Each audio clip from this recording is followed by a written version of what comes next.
Greetings, pilgrims. Welcome to another episode of the Polygon Pilgrimage, and today we are continuing with our Battle Royale series, and you guessed it, we're making airdrops. And today we have 3 different types of parachutes, and we have our airdrop, and it has multiple parts. We have a ton of stuff to get into, so let's get started. We're going to talk about what we have here, and then I'm going to show you the 3 steps to making this, making it in Maya, in Substance Painter, and then here in Unity. So first up, we have our 3 different types of parachutes. You'll see that we have our standard parachute. It's just a standard color, shape. It's got its little details. We've got the wires coming off of it. Then we have 2 texture variants for your use. The one is just kind of a logo kind of thing on it, and the other is just this sort of circular pattern to it. So I'll talk about how we can create different materials and have variants in that. Then we have the actual airdrop itself, and as you can see here, it is physically accurate. So we have a chest or some kind of crate with the cloth on top to kind of soften it. We have the straps which go completely around the pallet on the bottom that it's sitting on top of, wrapping around the top, and it has the harness for the wires. And if I walk underneath of this, you can see the sky kind of peek through the bottom there, because these are physical boards that are separated. So it is accurate to that. It will cast proper shadows. So then if I walk over here, this is the one that we see in the preview. So this is about the size. So a person walks up to this, it's about person size. That seems pretty accurate. And you can see those straps are all the way around. It's working nicely with the lighting. And then we walk over here. So this model comes in 4 parts for you, so you can use any individual piece that you like. There is the palette itself, which I'm going to update the texture, maybe not today, but for the final for sure. It is missing like the little screws and nails and things, but maybe you guys can do that, or I'll show you how to do that in a future episode or for the final pack when it gets released. But we do have a palette here that you can use for now. The straps themselves, as you can see, I have to jump to kind of see them, but the straps will go around the whole kit and caboodle. And then here we have the actual metal crate itself, which is responding nicely to the light, and that will sit perfectly on top, and then the straps will go right around the top of it. And you can use that in conjunction with itself. You don't need to have this cloth, but if you do put the cloth, then it all works together nicely. So we got all 3 of these. So let's jump over to Maya, and we're going to take a look at how I created all this in Maya, and then we'll take a brief look at it inside of Substance Painter, and then how we assemble it all in here. Okay, so jumping straight over to Maya. So first and foremost, let's talk about the parachute itself, because this is a pretty complicated shape, or at least it looks like one. It's not really. So this is more modeling theory, not an exact step-by-step process. You'll see I did kind of go into detail for the crate, but I wanted to show you kind of how I want to approach this. So the first thing I did was get a bunch of screenshots from the various games and find out about how big is this. And when you look at it from below, the crate itself is about 1/4 the width. So I could fit almost a center crate, a crate here, and then kind of half a crate, half a crate. So once I got that down, I figured out how big should the crate be based upon the size of a person. And I think if we look at these, let's go to the attributes. One of these will tell us the overall size. I think it's this guy. Cube shape. One of them has it. Let's see. Our initial shape here. Yes, 36 inches cubed. So once I had that measurement down, then I knew roughly how big to make my sphere and roughly how big to make everything else. I think the sphere, again, does this tell me? Yeah, so this has a radius of 96. My subdivision axis is 32. And then my height is 24. The height is really just to get how round do you want this to be. The important part here is the 32, and that's around this way. And you'll see why in just a moment. So we needed a very repetitive pattern here in these little ridges. So what I did was, this has to be some number. It doesn't have to necessarily be 32, but an even number works best. Then once I had that down, I took and I went about creating the actual kind of ridge for one of them. So I took all the polygons here and I just kind of extruded them out, and then I made some cuts here at the bottom just so we can make this rounded shape a little bit, and then just sort of weld off those points. And then up here, make sure that all of this flows, and you have to look at it from multiple angles. So I had to look at it just like this, make sure this curve works, and then look at it this way and make sure that this curve is working from here all the way down to here, and then kind of adjust it this way and go, okay, is that not too sharp? And then just at the bottom, I didn't want to have 4 edges all the way up this because we just really need it right at the bottom. And as you can see, you can't really tell once it's all done. So it's a waste of polygons to go all the way up for no good reason. So then we just have the 4 here to make this kind of bottom curve a bit better. Once you have that, it's very easy to go ahead and duplicate. So you'll notice that the pivot has remained at the center of the sphere because that makes sense when you make a sphere, right? Well, we can use that to our advantage. So when I had 32 segments around, you take 360 divided by 32, you get 11.25. And so what I did was I destroyed all of this. So if I make a duplicate here, I'll show you. Let's duplicate all this, and I come over here, and I'm going to say, let's get rid of everything except the one that I want. So I'm going to select all of this, all of this, all of that. We'll just go straight down to only the pieces that we need. So something like that, okay? Destroy all of that. Well now, and destroy those. Well now if I go into my object mode, my pivot is still the same. So with my rotation tool here, C set to 11.25, if I do a rotation and say Control D to make a duplicate, and then click my rotation over one, they line up exactly on that edge. And you can do that over and over again, and you'll get the whole way around. See, I'll just do a few here to show you. So as we work our way around, we end up with this over here. And then you just kind of attach them all together, weld the seams, make sure that's all working properly. And then I moved it over here and moved it to the appropriate height, and then made sure that I crunched it down a little bit. We didn't want it to be quite so puffy like this, which if you want it puffy like this, you could. Mine, I made them kind of a little bit more realistic like this. So then, when you look at games like PUBG, the way that the crate system works here, so if I zoom in, is all of the points that are from the lines from the parachute all come to the center point right in the center. And that's not quite realistic, especially not the way that the straps work on for these kind of crates. And I've done a lot of research for this, and mine's still not totally realistic, but I figured this was a little bit more so. So because we have an even divisible number, I decided that each of these would have 4. So 4, 8, you know, and then the other side 8 and 8. And then when you bring them all together down here, they can each share 4 to a point.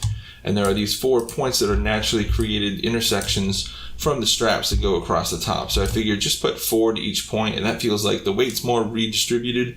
And you know, I'm not an expert, I'm not part of the military. It just looks better to me. I just think it's better. So that's what I did, and I brought all those straps down. And then if we look at the unwrap here, you'll see that it's the parachute right in the middle, and then all the straps are along the sides. And the straps are just black, there's nothing to them really, but then you can put any kind of logo or anything on top here. You can put text, whatever you like. So that's all set up for you. So let's talk about now the crate and some of the other pieces that I did to it. And I'm only going to go over really the crate. This cloth was a pain in the butt to make. I have Maya LT, I don't have Maya, so making the cloth was difficult because I can't just do a physics simulation. And that might be something that you can do with your software, but I can't. So I actually had to hand model all of this, which the theory behind this is essentially it's a plane, and then you turn these edges and bring them down, and then the corners are really the difficult part. So the corners, I just looked up a reference photo and started to figure out, well, what is this shape? There's a bulge here, and then it kind of creases inward here, and then it creases outward, and then because of the way the cloth folds, we get this natural kind of divot in the middle. So if you just follow those rules and just sort of, you know, model what you see and try to understand the structure and how it's flowing, it's not too difficult to create that. But I'll provide all of this for you, so you can use these if you like, no problem there. So now to create the pallet. So once we knew the size of the crate, it was 36, then I made the pallet, I think it was like 42. And so when you create the pallet, it's essentially just a bunch of cubes that you make the appropriate length and height, and then do a little bit of math here to make sure you figure out that I think from top to bottom here it was like 6 or 8 inches. So then I said, okay, if this is 1.5 inches, and that's 1.5 inches, then this has to be 3 inches tall. You know, it's really simple math, and you just get like a good reference photo, and then you can work your way through it, no problem at all. So lining all those things up and then combining them, and there's no real faces you can destroy. I thought about this, so a face like this in the middle, or a cube like this in the middle, you'd think you could destroy the top and bottom, but you can't really, because when you look at it from below, you are going to see through these pieces here. So then you think, okay, well then I'll cut it and I'll make just just the little slivers where you see it, well, that's actually more polygons in the end, so it's worth it to just kind of leave it as is. And then you have a general use palette as well. So that will also be provided, not to worry. Then the straps, of course, these are just planes that have been, turn the corner here, and let's make sure that we have the chamfer to the edges here, and really these should be a little bit more taut, but I wanted to make sure that they work for both the cloth and for the regular crate. And then they go down and go round, and then I did make sure that on the bottom, these horizontal straps actually go over top of the perpendicular straps, and then on the top it's the inverse. So these are not, it's the same rather, these guys do still go on top. So just so it's a little physically accurate. Okay, so we did all of that, so let's talk about how we made the crate. So the crate is, of course, a cube, and then what I did here right away was create some control edges along the side, so we have our middle faces and we have our corners. Let's take one of those middle faces out, and this is the real math here. Figure out how to make this corrugated middle here. You see this on the sides of like shipping containers, or some 18-wheelers have a special rig where they can carry a big shipping container type thing. So you can see my experiments here. I started to kind of figure out, well, what is the pattern? So the pattern here is essentially you need a flat face, and then you have an angle downward, kind of what I call a rest. So this is a straight across. So, we're angling, we're resting, we're angling up, we're resting, we're angling down, we're resting. So once you figure out that pattern over here, this is what I ended up with. And I had to kind of change the pattern, because if you look at this, what we need is we need a downward angle to be the first section for each side. So we need downward to upward, and then a rest, and then downward, and then a rest in the back. And I wanted to have 1, 2, 3, 4, 5 of these frontmost facing rests, So the way that works is, I think this is 18 or 19 segments.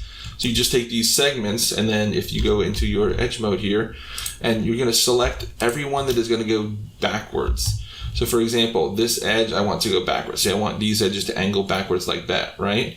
Well, then you have to have a rest, and then this is going to be your downward angle. So then it's these next two, this guy and this guy. So if you count over from that, it's this guy would go 1, 2, and then it's 3 and 4. So this guy 1, 2, and then it's 3 and 4. And if you count those out, when you start to move all the pieces, you'll see the shape comes together quite nicely. So then this is our rest, and then these two we want to go down. So then here's our rest. We want these two to go down. So we move those down, and there you go. Before you know it, you got the whole shape. It's nice and easy. Okay, so we take our cube, and we're going to delete the middle faces, and we made a copy of one of the faces from earlier here. That's what we did this with. And we're going to move that into all 4 selections there. Then here, what I did was, you'll see that from our face here, we have to take these edges, and we need to extrude them inwards. So we need to do something like this to kind of close off. Oh, actually, this guy needs to go this way to kind of close off all the seams, right? But we do it on all 4 edges of all 4 sides on all of them. So then you end up with a shape like this. So here you can see we had our normal face, and then I moved these edges in, even on the top and inwards, and then I'm going to delete the top and bottom face for now of the whole thing. And this is what we end up with. This piece just got moved out. I'm just kind of showing you this is what we're working on, and then this is kind of coming along with us. So then we need to make our corner pieces. So this is just a cube that we move into the corner here, and then we're going to cut that around, and you'll see this is what we end up with.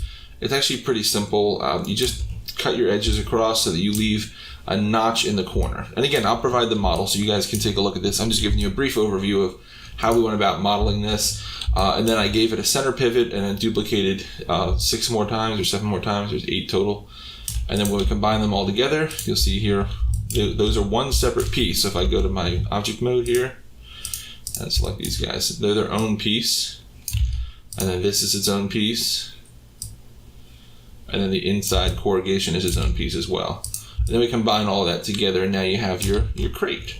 So very cool. It didn't really take a whole lot of work to make the crate. It actually took more work to make this. The palette was decent, and then the parachute, just kind of figuring out the math and making sure that everything works correctly. All right, so that's basically all the modeling. Again, not a step-by-step, but just kind of a basic overview.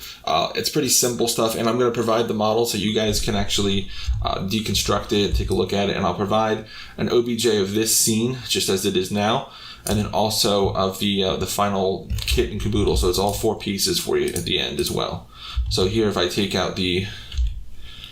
this out, you can see how you can still make that work like that. So if you like that better and you don't need this, then there you go. You can choose what you like. All right, so let's jump over to Substance Painter and take a look. So here we are in Substance Painter. And again, if you don't have Painter, I will provide these textures for you. And then if you want to make your own, I can provide the actual Substance Painter file. This is 2017.3.3, so you'll need that version or higher in order to handle this. So this is the unwrap, and there are 4 sections here, of course, 1 for each of the pieces. So we have the actual palette textures, we have the straps, the crate itself, and then the cover is what I called that. And as you can open up these, you'll see that there are different pieces to it. The one thing I wanted to discuss briefly is the wood for the palette. This is something that is, you got to just be careful about it. So there's actually 3 sections. So there's the palette, what I call the ends, which are the very ends of the boards. Not any of the flat long sides, but the actual short sides. So these were essentially made from the wood, and then I filled it with this grunge rough cast texture to make sure that the ends look like they just had that kind of patterning to them.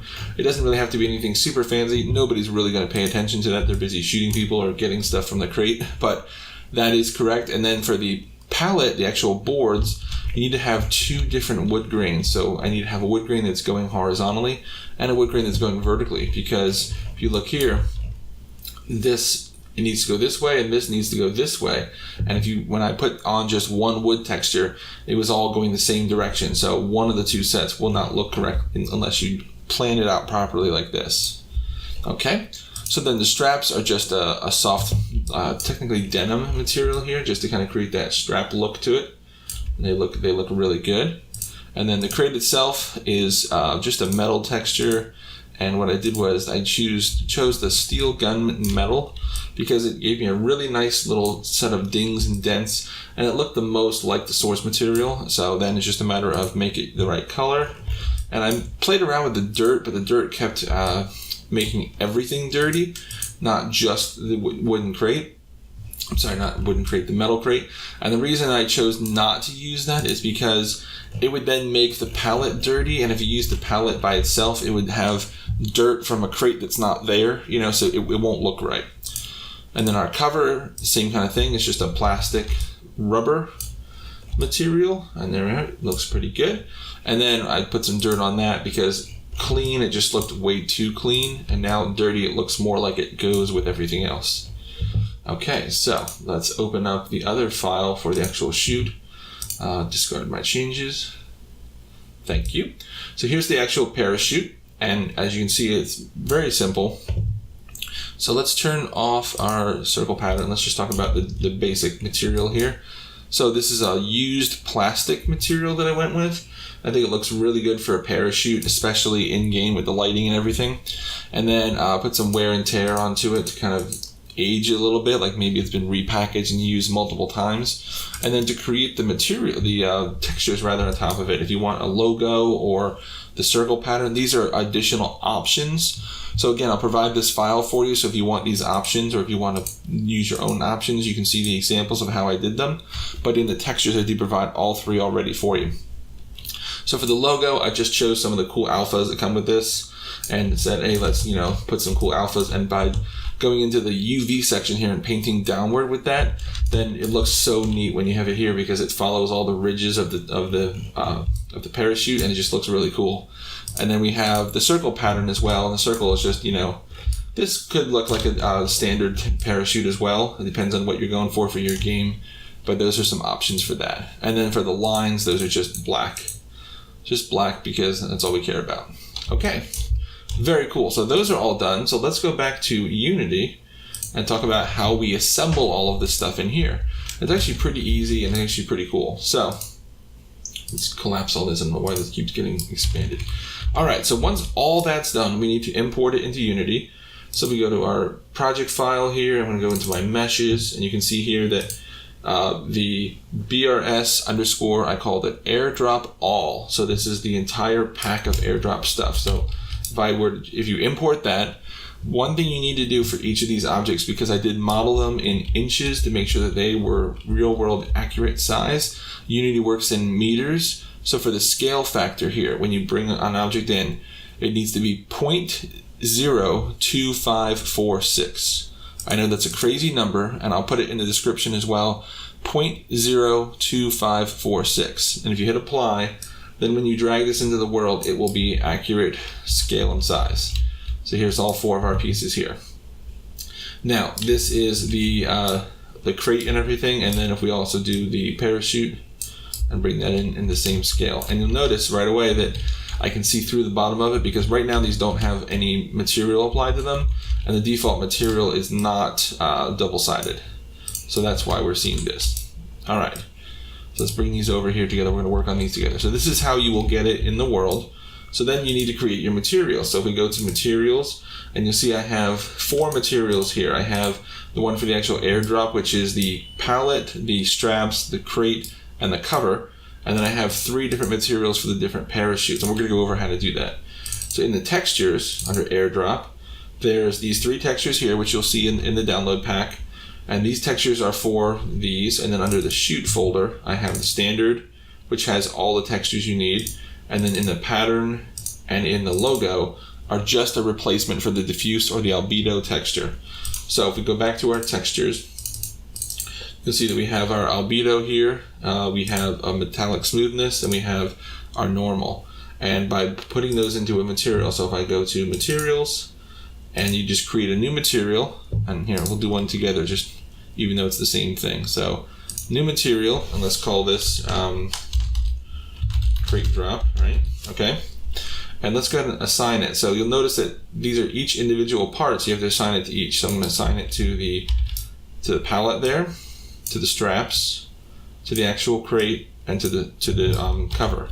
Okay. Now we can go ahead and set all this stuff up. So I'm going to say albedo, and use your search term here. I name everything with the BRS so that we know that it puts everything together. So if I search for that and I say, here's what I want, this guy right here, click. And there you go. Now he's using those textures. Very cool. Now we also need our metallic. So let's click that and say BRS. And that's this guy. There he is. And we need our normal map too. So same thing. BRS, normal map. Now you'll notice, I already did it on the other one. When you first bring a normal map texture into here, it may come over here if it was made in Substance Painter or Designer.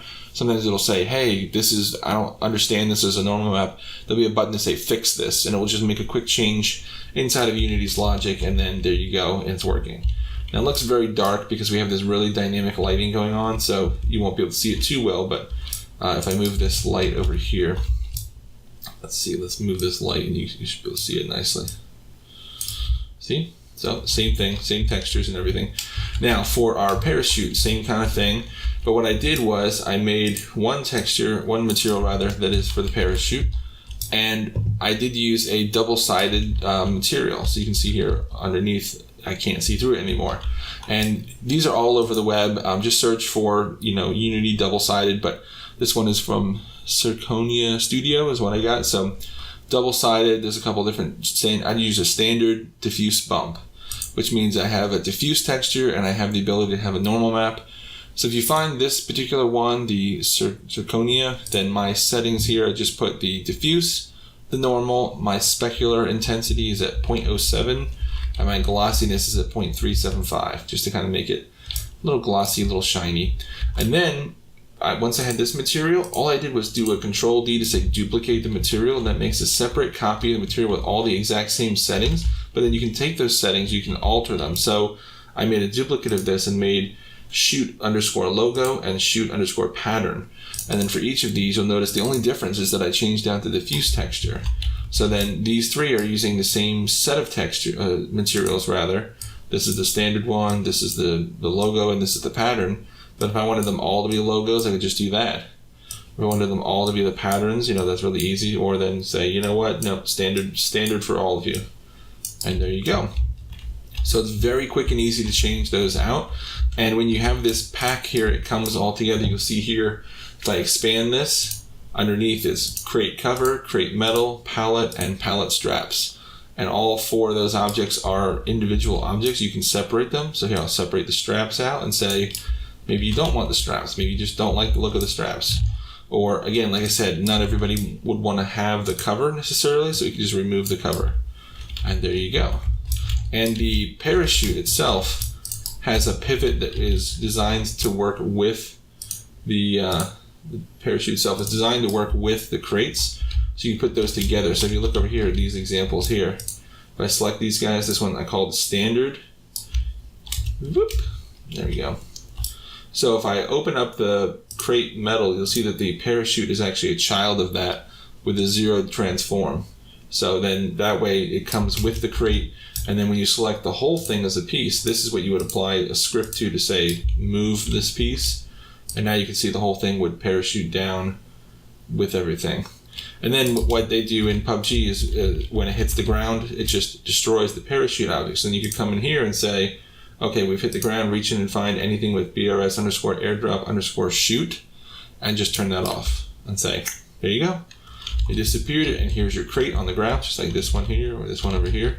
Lots of crate loot here, so look for a Groza or something. So that's a way to kind of just turn that off and allow you to then move on with the game mechanics. So that's how we did it, guys. It looks really good. I'm very happy with it. And again, look in the download pack. You'll be able to download the models and all of the textures and the Substance Painter files. So if you have Substance Painter, you can continue to work with that. If you don't, the textures are available in this state here, and you can use them here. And again, the final pack that will be the paid asset on the asset store will have things like the little mechanical pieces to this. There'll be all the little nails and things in the wood. We'll have different covers. We'll have different types of crates. There'll be like a sci-fi crate, a wooden crate, different options. Maybe a crate that is a bunch of different like ammo boxes or gun crates that are, strapped down a bit better. So we'll have some options for you guys. This is just a really standard setup to let you know this is how it's possible and how we went about creating it.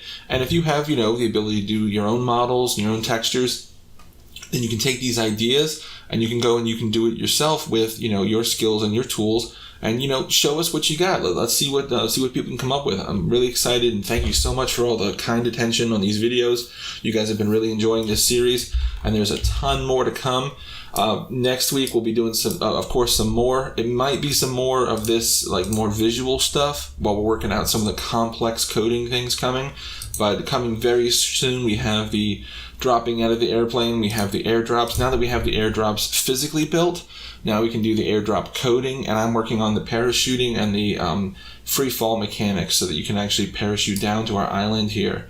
And then soon we'll be working on some other things. So you'll see how that comes in the future. So as always, guys, thank you so much for watching. I hope you guys have enjoyed. And until next time, keep practicing, get better, and I'll see you next time as the pilgrimage continues.